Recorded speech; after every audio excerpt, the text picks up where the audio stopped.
Morning. Good morning.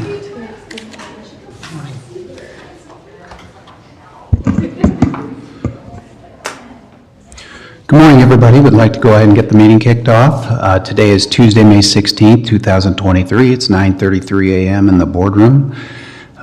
Please join us in the Pledge of Allegiance. I pledge allegiance to the flag of the United States of America and to the republic for which it stands, one nation under God, indivisible, with liberty and justice for all.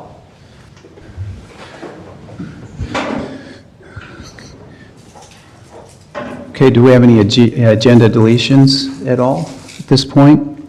Kayla, nothing? I'm going to go with this agenda. The first item on our agenda is the consent agenda. I would move approval of the consent agenda, including items A through M as printed. Second. We have a motion and a second. Roll call, please. McIntyre. Aye. Snell. Aye. Peter. Aye. The consent agenda is approved. The second item on our agenda is a public hearing for the fiscal year 2023 budget amendment.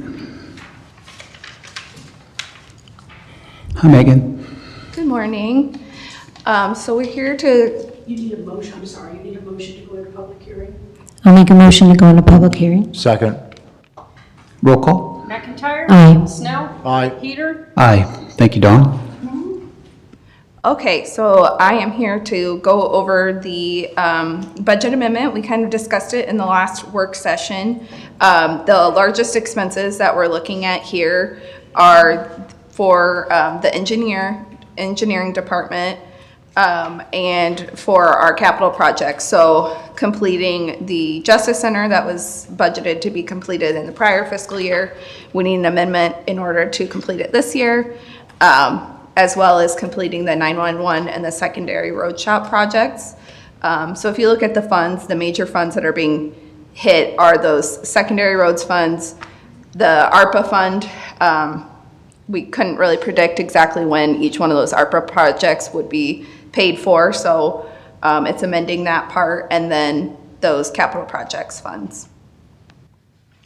So the net amount of it with the amended revenues and expenses is about 8.4 million, but again, most of that is secondary road shop, ARPA, things like that. Any questions for questions? Megan? So how much more do we need in order to have a full transfer to the engineer for this current budget year? So the transfer amount, I don't have budgeted for that to change. It would just be the normal transfer that was done at the beginning of the year. Okay. Yeah. Okay, thank you. Yeah. Any other questions?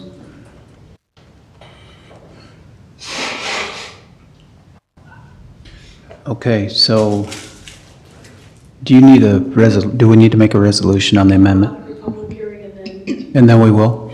Okay, so I'll make a motion to leave public hearing. Second.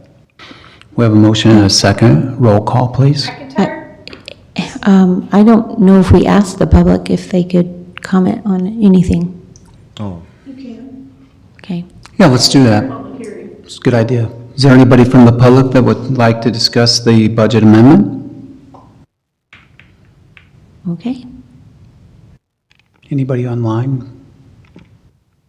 Not that wants to. Okay. All right, thank you. Aye. Snell. Aye. Peter. Aye. So we're now out of our public hearing and in our regular meeting. I don't see anything on our agenda where we want to, Do you want to approve the budget? okay. amendment? I would move approval of the budget amendment as Sec- presented to us just now.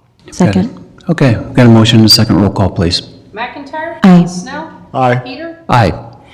So the budget amendment is approved. Thank you. Thank you, Megan. So the third item on our agenda is a public hearing to consider conveyance of county-owned property, parcel P, to Barbara and Joe Moody, located at 1104 Ann Parkway in Indianola, Iowa. Good morning.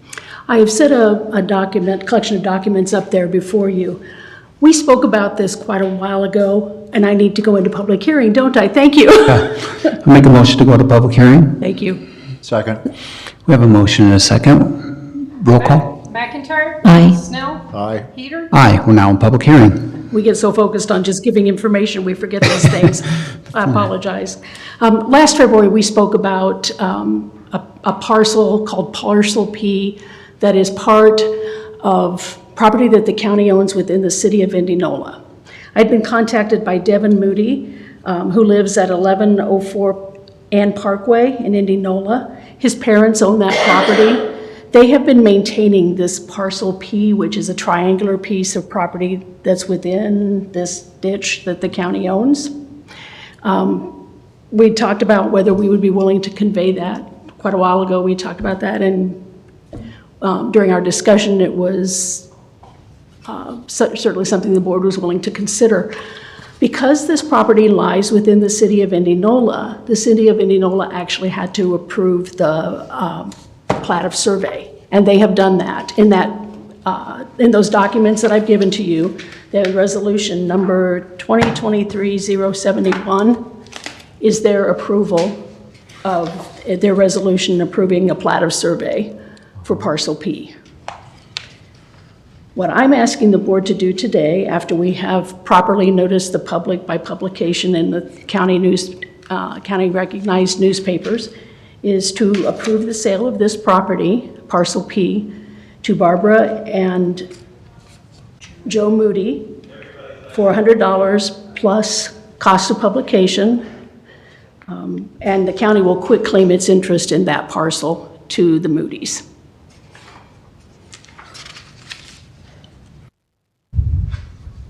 I have received no contact from anybody within the community regarding this matter, other than Devin Moody.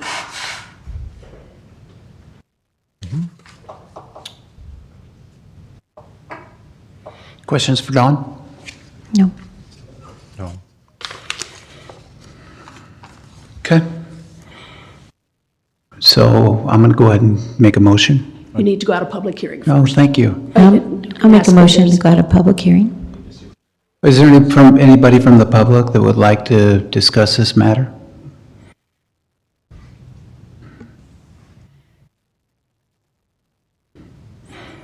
Okay, I'll make a motion to leave public hearing. Second. Roll call? McIntyre. Aye. Snell. Aye. Peter. Aye. So we're back in a regular meeting.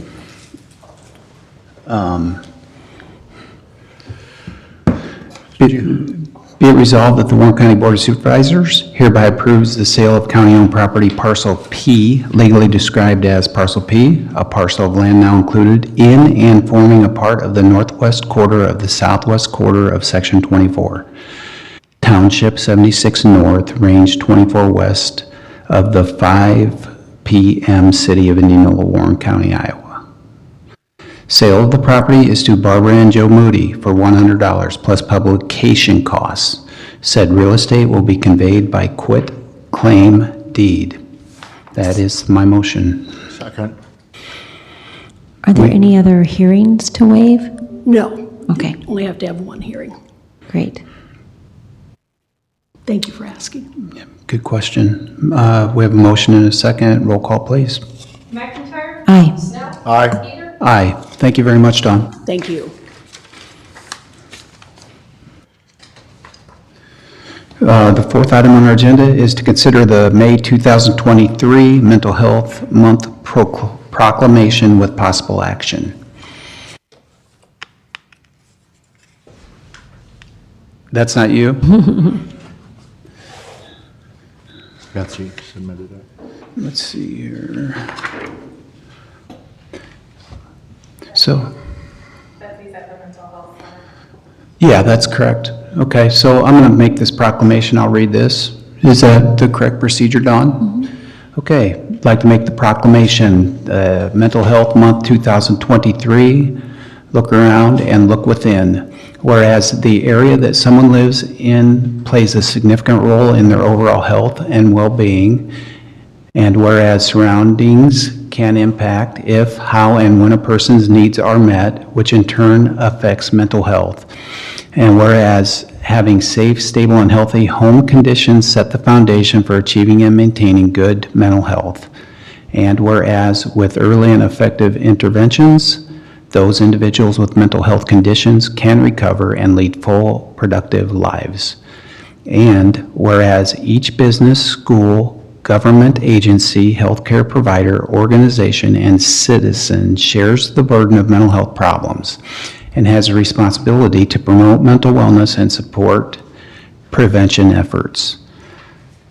Therefore, I do hereby proclaim May 2023 as Mental Health Month in Warren County as the chair. I also call upon the citizens, government agencies, public and private institutions, businesses, and schools in Warren County to recommit our community to increasing awareness and understanding of mental health. The steps our citizens can take to protect their mental health and the need for appropriate and accessible services for all people with mental health conditions. I'll second that motion. We have a motion and a second. Roll call, please. McIntyre. Aye. Snow. Aye. Peter. Aye.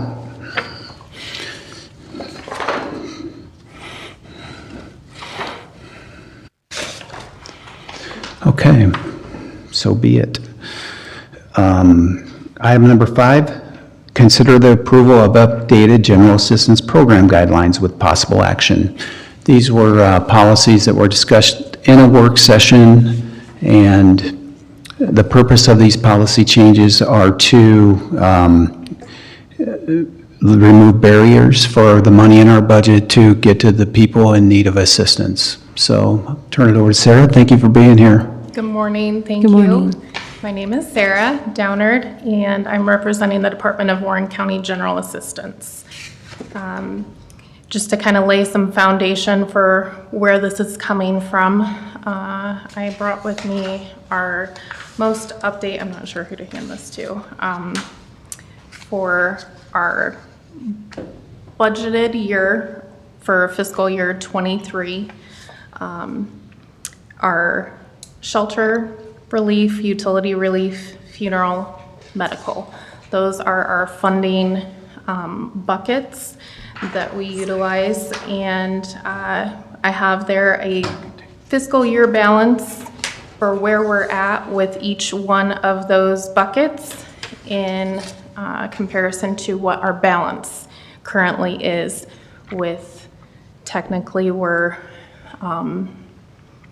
finished making funding requests for May, so we are technically looking at left over, we have June.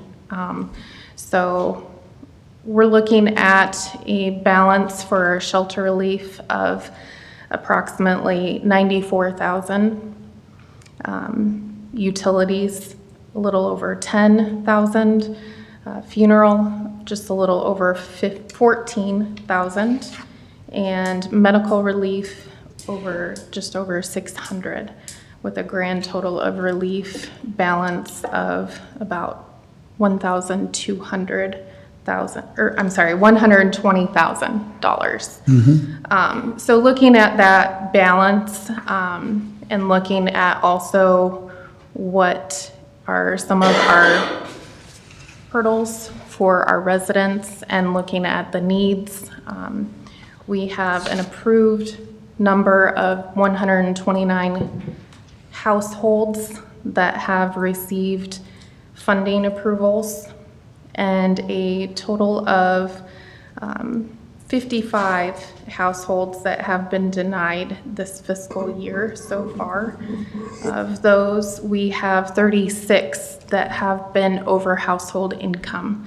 That's the OHHI labeled there. Over household income right now is listed at 125% of the federal poverty guideline. After doing some research and looking at other counties and what programs they have installed in hopes to remove some of those boundaries, we would like to propose a move with our federal poverty guideline from 125% to, I would like to ask 200%, with a 175% would be a very fair ask. With that 175% raise, we can very closely monitor the numbers of what our poverty status is with each individual client. That is not something that we've currently been utilizing, but I think it would be helpful for our future to see these 129 households, where did they fall into that category? And then we can better look at that poverty level and see if we need to modify that in the future. I just want to clarify something. Yes.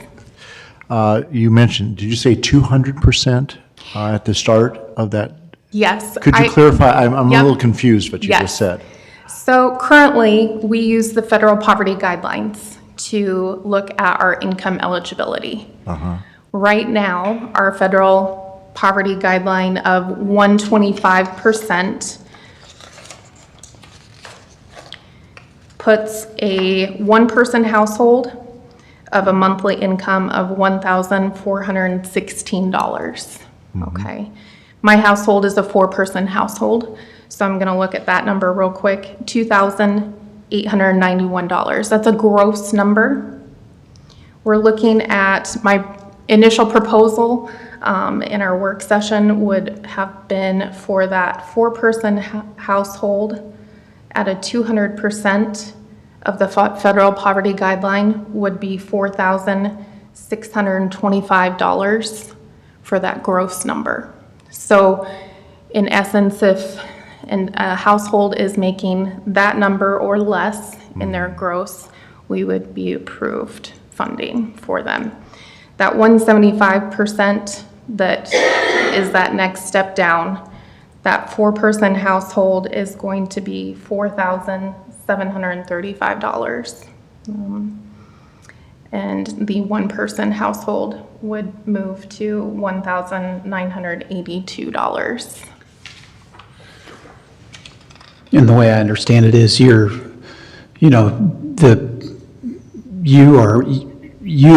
would really like to see 200% of the poverty level, so shift from 125 to 200, but you can live with 175% and you'd be good with that. So you could kind of monitor the dollars and that how they're getting to the people's needs. Accurate, that is. So you can live with 175%, you'd like 200%, and 175% is kind of a happy medium, just to make sure that we're doing all the fiscal responsibility around this. Correct. Are there further questions about the guidelines? How do you see these numbers impacting the budget? So like this year, we're looking at coming up at the end of the year here, and you're going to have a substantial balance, meaning dollars that were not given to people in need. How do you see this change if we make it to the 175? How would it impact like this year's number? If we were to look at that same equation, what would be the potential ending balance here? So currently, we are not keeping track of what percent each household is leveling in at on the federal poverty guideline. For the next fiscal year, it is on my Excel spreadsheet to be tracking that number so that we can better report to you where our population is landing when they're coming into general assistance. So my numbers are not completely solid for you, but if you do look at where we're looking at our denials over income, over household income, we currently have formally denied 36 households, okay? So, and also currently for what a household can receive for rent for a one-person household is going to be $400 and up to $500. So a 5-person household or larger can receive $500. So if we did that max number, 500, multiply that by the 36 households, I don't do math in my head, so I'm going to leave that one to you. When you look at these general assistance dollars that we're providing, are these households or individuals are perpetually in a problem, or are they ones that are just, this is a bad time in their life? And so it's just a moment in time. What do you, could you just characterize Yes. the assistance we're trying to give here and who it goes to? Yes, so we do have a good mix of both categories. That is, again, something that historically has not been tracked, to be able to report to you that, let's say, for instance, when I return the April funding report, currently, the program has not been counting of those households, how many times has each household applied. That will be something that will be tracked next fiscal year. I think that it's important to give to you what population we're truly serving. In future, I would like to propose a program that would help the population that we're serving to better themselves so that they don't become perpetual visitors in our office. We would like to see them contributing to the community and to the county, and we would like to see these individuals helped versus further perpetuate the poverty. What kind of programs do you have in place to help them not perpetuate in the future? What, is that a service that we offer here at the county? Currently, the services that we have been providing have been voluntary, suggestive, and mainly I've been trying to build resource connections within the community of other funders, collaborating with WeLift. Miss Sue Wilson has been an extreme benefit to our program. We've already had a connection with WeLift to make sure that individuals applying for a second time of assistance in that 12-month period have been looking for work if they're not employed. We do have a caveat in there that they need to be working 20 or more hours a week for that second assist. So WeLift has been helping provide some of those services. With Sue, Sue and I had worked on a pilot program that has been completely voluntary, but it has been focused on financial advocacy and literacy, also along with mental health awareness, along with budgeting food expenses, specifically how to meal prep for families that are using SNAP benefits. I can kind of go into that detail. I think that program is worth looking into for the future. Not sure that it's a today conversation, but I think it's on the horizon, and I'm really excited about having further conversations with you about that. Great. Out of the families that were denied, how many are going to now qualify? And is it within our policy for you to go back and contact them and let them know?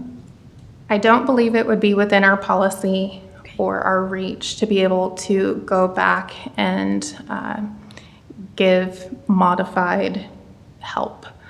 That being said, I think it could be a very fast change for if you were to decide to change policy guidelines, that we could start helping and utilize the funds that we have for this fiscal year. I think that would be important. Yes. One of the things you just mentioned a moment ago that intrigued me was the collaborative work Yes. that you do with other agencies or other Yes. groups. Because I would think that would be a place where we could actually extend the help to these folks and make these dollars go further. I mean, frankly, Yes. I feel bad that we've allocated these funds. There are people who probably need them. Correct. And So I'm sitting here thinking, oh my goodness, it's $120,000 Yeah. of support that we did not provide this year. Yeah. And I'm just thinking, how could we do the outreach to help make that happen? And I'm not for spending taxpayer money just willy-nilly, but unfortunately, there are people who do need assistance. And so I'm seeing these numbers and just feeling like, oh my goodness, that's a lot of money that we left on the table, so to speak. That didn't help somebody with a meal or rent assistance or whatever it is that we're doing. So to kind of look at what we have right now, the HUD numbers that we are looking at, the fair market rent price for a studio efficiency in the West Des Moines metro area. So these numbers are a little bit skewed, but if you ask and if we look at some of the numbers, again, we're not currently making track record, but will be in this next fiscal year. The studio efficiency goes for $791 up to a 3-bedroom at $1,473. Our current help right now for that one-person household is $400. Our current help for that 5+ household is $500. It doesn't touch it. Right. So again, that's why I've been collaborating with Salvation Army. Has been a huge pillar that has come back into the community and has made a great impact, working alongside with the Norwalk Ministerial Program and a few other programs to note. But even when collaborating with all of those funders, there are times where we are not able to meet the need.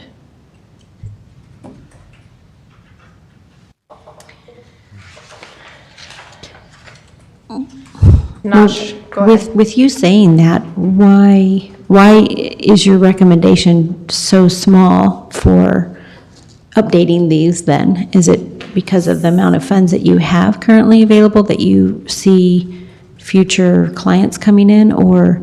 So with the ask to go to the 175%, I think it would be challenging to move back down if we were to say move it to 250%. Okay. I think it would be challenging to have clients come in this month, get approved at that 200%, and then next month, when we have the new fiscal year, or in 3 months when they're coming in for that second assist, if that number has changed and lowered, that's going to be a hard one. So I think it would be easier to move to 175 currently. Okay, that makes a lot of sense. In addition to helping get that number utilized this year, I would propose that currently we are utilizing up to 2 times in a 12-month period that clients can be approved for assistance. I would suggest that the board approve to move that number to 3 times in a 12-month period. Okay. I think that we have the need and we have the funding, and that would be up to you guys. I think that's really good. How about the rental assistant amounts? Those were the numbers I was really focused on. So Yeah. you're only suggesting a $500 from $400. So currently, like I've said, we are at a range from $400 to $500. We would like to see that number move to $500 to $600. Okay. Move that number up. And it sounds like that's something Supervisor McIntyre would maybe entertain, even raising that number a little bit more, like incrementally, like from 600 to 700, or to really get a push on rental assistance, and be interested to see what Supervisor Snell says. But, you know, I can tell you I think Supervisor McIntyre is on the right track. If we're going to do this, let's try to do it in a way that's impactful. And I hear that from you, and I hear a board of supervisors that are like, yeah, we're all for it. We've got money in our account. Let's see let's see, if we can really make a difference even by the end of this fiscal year. So we increase this, and I would encourage you to really keep an eye on this and keep an eye on the budget and keep us informed. Absolutely. If we make some changes today and the vote goes through, that doesn't necessarily mean we're at the right spots on all of these things, but we're taking a stab at trying to do more. But we would really be dependent on you to come back in and say, give us a budget update, give us some good feedback on, is this money making a difference? And then we can always change these policies again to even better fit what the actual need is. But this is just a way to improve for now. On these suggested amounts that you brought forward to us, if we were to suggest a higher amount for some of those, is that something that you would agree with, or would that be stepping beyond? I mean, would that put you in a difficult position if we were to say, let's say we removed the, for one person, move it to $700 as an example? Would that put you in a problematic position? If we were to raise it today and come back in 3 months with a look at our fiscal numbers and look at, oh my gosh, we're going to be over budget. Again, I would hate for that second or third time of assist be less than what someone would expect. Do you presently have the flexibility to move monies from one expenditure line to another? One funding bucket Let's to say another, you start yes. to run out of rental assistance money, Yep. but you've got lots of something else. Can you move those monies around? Yes, as far as I know, yes, yeah. Okay. That would be a specific auditor question, but as far as I Because know, I'm yes. just looking at ending balance here, and I'm thinking, Yeah. wow, $94,000 is going unspent, which was allocated for assistance to people. And that helps a lot of folks in a big way. And so I'm just saying, if we're being too conservative here, So one other thing and I would. I'm a conservative person, but So one other thing I would propose that was not on this agenda, but as you're kind of brainstorming, and again, this might be a brainstorming work session conversation, but currently we are not able to help with deposit or first month's rent. Okay. That is something that could make a big difference for individuals that are trying to get into a lower rental cost unit. is that set by policy by this board, or is that set by somebody else? By the board. Yeah. This board. And we have said specifically in past policy that we cannot help with first month rental assistance. Correct. Why? Deposit. There's another area, and I did not bring the highlighted sections of our policy and ordinances, but, so please don't quote me, but there is something to the effect of that we do look at the ability to continue or maintain the rent for that unit. If the family comes in, if I have my 4-person household come in and I'm requesting rental assistance for a rental that is $2,000 a month, and my household income is steadily providing under that, right? If I'm at a cost burden of 40% or more, we look at, is that sustainable? So for kind of bringing that over to the conversation of deposit and first month's rent, if someone is moving, should they be fiscally responsible enough to have those funds in place? When we're talking about the population that falls into this category of the federal poverty, it's just not there, to be really frank, you know? When you have a little bit more funding in your pocket, it's easier to start allocating for that. that would backtrack and kind of look at that program to help financially advocate and give literacy programs to our families that would help budget for incidentals or help them look ahead to how do I get into a rental unit that would cost less. I think that that would be something that the board should look into. When we provide the rental assistance, do we provide it in a direct payment to the individual in need or to the landlord? We collect W-9s from the landlord, and the notice of decision gets provided to the auditor's office. They in turn send a payment directly to the landlord or property. So with the board's approval, I would suggest that you go through those policies and bring that back to us, because I think we would be really interested in changing some of those policies. And I know you've been here about a year now, so maybe you have your feet wet and you're ready to make some big changes in the direction that you'd like to see it go. So I think that we would be really, Great. excited to have you change it, I would like to also, in the process of updating us next time, the collaborative relationships that we have with other agencies or organizations, and seeing how we can be assistive also, because I'm looking at these numbers and they're not real huge, but yet they can make quite a difference, and yet we're not helping anybody. I mean, if you look at the vast majority of what we've allocated is not being allocated. Right. exactly. So out of 180,000, we're going to have a balance here, probably over 100,000 at the end of the year. Exactly. So for today, to kind of recap, I would like the board to approve three major things at minimum. The first thing, to raise the federal poverty guideline eligibility to 175%.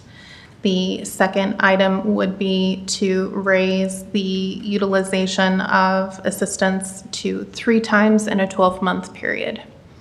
The third one to note would be change the rental assistance amount for funding to 500 up to 600.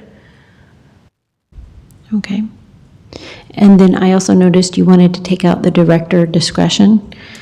So the director's exception for specifically eligibility for financial eligibility, moving it to that 175, I think it's a little bit easier to draw a hard line when we raise that number. I think the director's exception also is available on some other areas of our policy and ordinances. I mean, the director's exception can go pretty much anywhere, but to remove it specifically for the financial eligibility portion. Okay. I think that seems very fair. Yeah. Okay.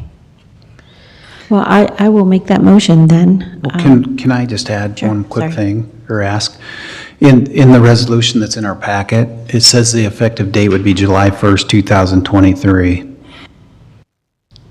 want to move that back to immediately? Could we move it back to immediately? So it might help. Yeah. Okay. Yeah, I would- I didn't even know it. Thank you, because I want to be able to spend this down. Yeah, right. I mean, it's already budgeted, it's there. Why isn't it being spent? So, and what really troubles me is So the we would number of, strike July 1st and put immediately there, or Yeah, today's date, yeah. or Right. whatever. I think it's the clients that have been denied. It's just Yeah, it's a staggering. big number. Yeah, 55, that is, Of course, we're denying as many as we're helping right now, so, if you take all the quarters together. true. Okay, so, Yeah, I would second that motion. Okay. was that a motion? I didn't make a motion yet, but do you want to, would you like me to read it? I'm sorry. Yeah, I haven't done it yet. Well, I mean, I I'm pretty sure we have to read it. So I'll, be it resolved that general assistance program guidelines as referenced in the Warren County Code of Ordinances, Chapter 3, are updated to reflect the following qualifications for assistance. Income eligibility standard, families must be at or below the current year's 175% federal poverty guidelines.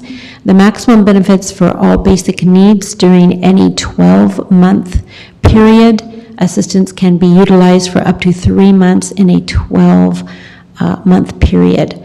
And then rental assistance amounts to $500 for one person household, plus $25 for each additional household member per month, with a maximum of $600 per month. And I will, okay, the general assistance program guidelines as set by the Board of Supervisors and referenced in the Warren County Code of Ordinances, Chapter 3, are hereby approved effective immediately, which is May 16th, 2023, for FY '23, as reflected in the attachment. Second. We have a motion and a second. Roll call, please. McIntyre. Aye. Snell. Aye. Peter. Aye. Thank you very much, Sarah. Thank you. Good job. Yes.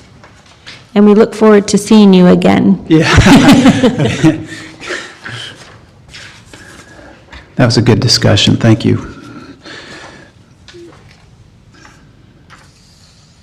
Okay, the next item on the agenda is to consider approval of Cost Advisory Services Incorporated Professional Consulting Services contract with possible action.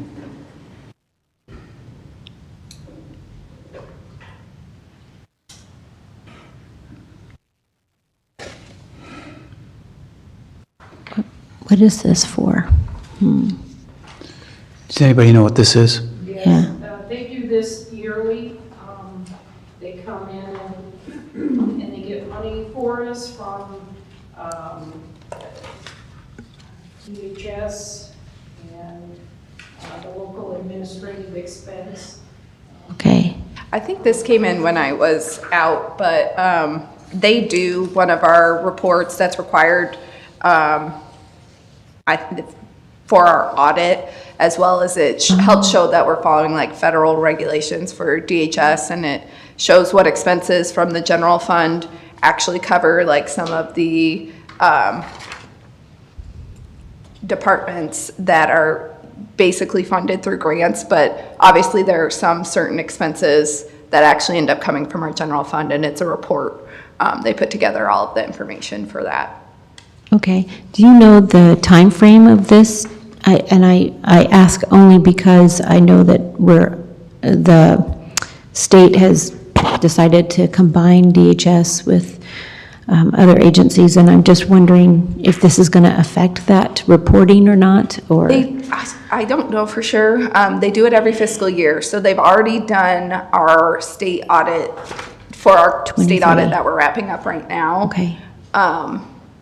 And so I don't know if that will affect, and it's not just DHS, like it's public health too. They calculate some of the expenses for that and how they, how other departments end up paying for, it's just a report. It helps us meet reporting requirements. Okay. All right. I see that it's 24 and 25. Crystal, Yes. those two departments have already been combined. They weren't part of the new reorganization. Okay. that just got approved. They've already been combined Okay. previously. All right. So this is following all of that, and, okay. Question. I just, What's the cost? So What's many the changes. cost? Yeah. What was that? What's the cost? Like I said, I think this came when I was out. We would have already paid for this. number 4. What? Look at number 4. Page 4? Yeah. Page 4? No, I'm sorry, page 2, but item number 4. This is compensation. Oh, there it is, $6,580. Yep. Thank you. Yeah. It's on, in the contract, item Yep. number 4. Got it in the contract. Crystal Yeah, had sorry. that figured out. $6,580 to develop these reports for public health and DHS to make sure that we're, They do a report, they ask, we send them data, and they It's required, I think it's part of our like the accounting requirements to have this report done. And since they get money federally, it's part of the federal requirements too, to make sure everything is being used correctly. Okay. Do you know where the funds for this contract are coming out of? I think we pay for it from the general fund. It's either the general or general supplemental Okay. that we pay it from. And it's a general services expense, I believe. That's what I was, yeah, okay. Is it required that we use this consulting company to get these reports completed? It wouldn't be required that we use this specific one. The reports are required, though. Do you see the reports and you understand Yes. they're extensive reports and Yes, very 100%. detailed? Yep. You think it's a They're good? definitely necessary to be Okay. able to complete them. Yep. Okay. I think because it is, it has the federal guideline, we probably have to deal with a consultant, whether or not it's this one or somebody else. We've got to have the auditing aspect of things put together. So I don't know that as a county, we have much alternative. It's either this company or another one that we'd probably end up having to use. And they've been great to work with. I know they asked for stuff from Lene and I both, and they've been good to work with. Okay. So are we needing to approve this today? Is that what's going on? Yes, we do. I would move approval of the contract as presented. Yes. Second? We have a motion and a second. Roll call. McIntyre. Aye. Snow. Aye. Peter. Aye. Contract is approved. Next item on our agenda is to receive and file reports. Oh, God. We have general assistance. We have Sarah again. So April funding, we approved a total of 8 clients, 8 households.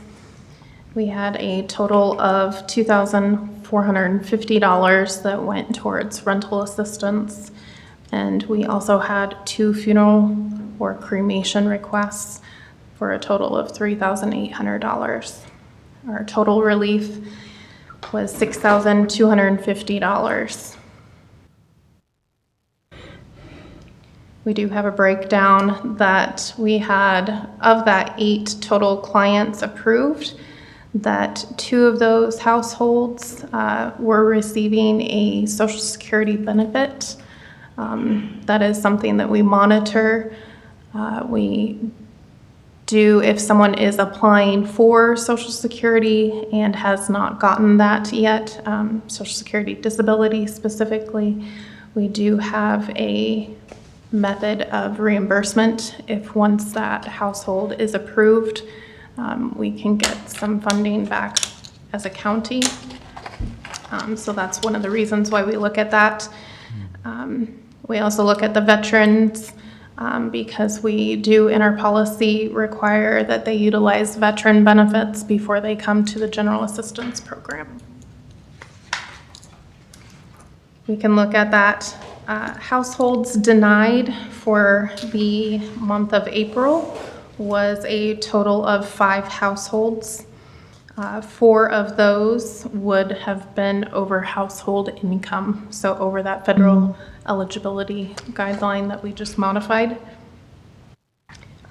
There was 1 other listed as other. There's probably 3 major reasons why an other would be placed, and during one of our work sessions discussing our policy and ordinances, we can kind of go over those in more Okay, detail. great, thank you.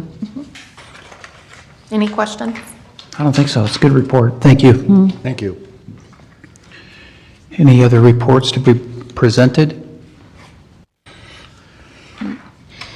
If not, oh, okay, go ahead. Yep. I was just gonna- Then I will make a, Acceptance of all the Yep. reports that have been received from the county general assistants, I assume it was Keokota, and county recorder's office, and the treasurer's office.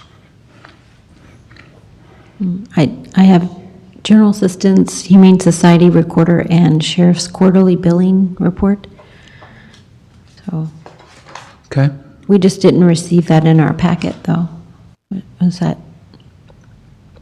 The sheriff's. Yeah, oh, that was the bottom, okay. I think because it comes from the treasurer, I didn't realize it was the sheriff's.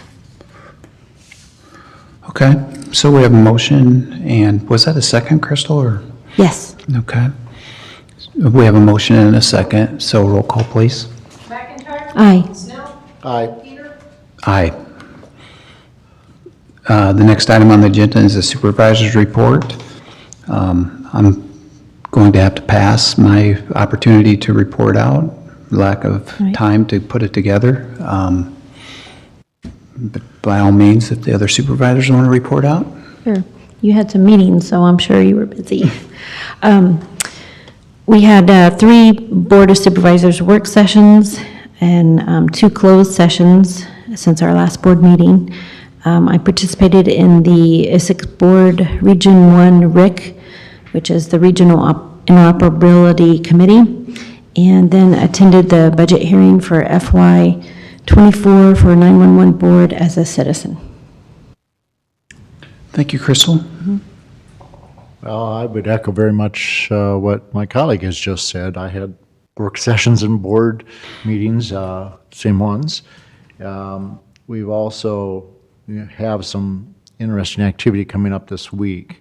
I'll be participating in the, what they call COZO, which is County Zoning Conferences up in Dubuque. So in light of our work that we're going to be doing over the next several months, next year, I felt it was important to gain some additional knowledge about the zoning ordinance process and the terminologies and just background information to make sure that we have good, solid activity going on, that I understand what we're talking about. So I'm planning to participate with, I think, my colleague over here. So. Thank you very much, Supervisor Snell. At this point, it's the public input section of our meeting. The board will not take any action on the comments due to the requirements of the open meetings laws, but may do so in the future. No public input will be allowed for any of today's agenda items. Is there anybody from the public that would like to speak with the Board of Supervisors?